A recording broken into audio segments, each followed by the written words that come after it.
Okay, so here at Mackinac, and I got the hint that you don't really want to talk about the man who's announced he's running against you. But what I think you can talk about is what the Democrats believe are the vulnerable points of your administration. And what they're basically saying is that your policies are hurting Michigan. Yeah, well, we're the comeback state. I mean, the facts speak for themselves.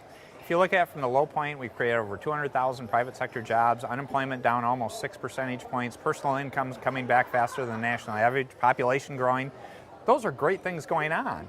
And it's about, we're continuing this. This isn't about me, this is about Michigan coming back.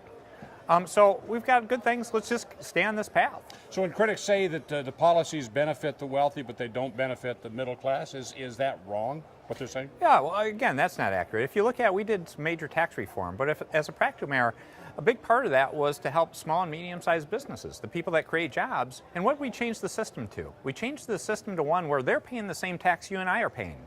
That's a fair answer, isn't it? To have job creators to say they're already paying the same tax we are, and we're going to stick them with another tax? That's not how you build an economy. So this was about simple fairness and equity to build a better system that will create jobs, and it's working. Now, the indications from the Democratic Party is going down the road, they would work hard to do things like give back the tax on pensions for the elderly, and to do what they can to get right to work out. Basically undo the things that you have been doing. Yeah, well, if you look at Michigan, how many people want to go back to the last decade in our state? We're at the bottom for 10 years. Michigan's future is not by looking in the past about going backwards. Michigan's got an exciting future. Our best days are ahead of us. And it involves being positive, forward-looking, inclusive. Let's go. Let's not dwell on going backwards, because I don't think anybody wants to go back to 2009. You set the agenda quite a bit on what happens here. I mean, you got hands-on on this, and education and immigration seem to be like the two big pillars of this one right here. Why are they so important at this time?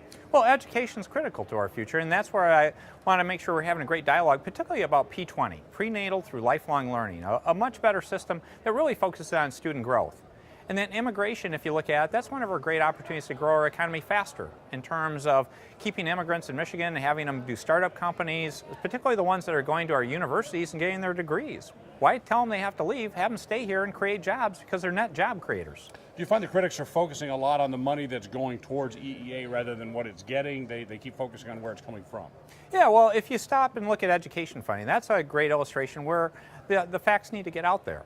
Ever since I've been governor, if you compare to 2011, which was not a budget I did, if you look at 12, 13, and 14, we've added money to K through 12 with state dollars each and every year.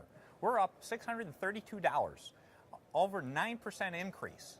And there has been no reduction. In fact, the only reduction that took place in that time frame was about $500 million of federal stimulus money that disappeared that was not meant to be long-term money. So get the facts out. We've been investing in education, smartly so, and adding early childhood. That's exciting. Why do they keep saying you're cutting education? I don't know. They have fact issues. So that's where I come back. I'm a data-driven person. Again, it's not about partisanship. Let's just do the right thing, and we need to focus on the kids and student growth, and we've been investing in our kids. Okay, last question. You haven't officially announced it yet, but Governor Bush said he was here helping to raise money for your campaign. Sounds like you're running. I haven't officially announced, but I'm proud of being governor, and we have some activities on to help be prepared in case that event happens. So the chance is good, you think? Well, I know people like to ask that, but I'm focused on being governor. Okay. It's about jobs and kids. Let's play another game of foosball, and if I win, you tell me? Well, that was fun. Yeah, we got in a quick game of foosball, and you won. You fair and square. All right. Well, I'll let you. You got a good shot there, Thanks, Steve. I appreciate it. I'll let you go here now. Can we take one?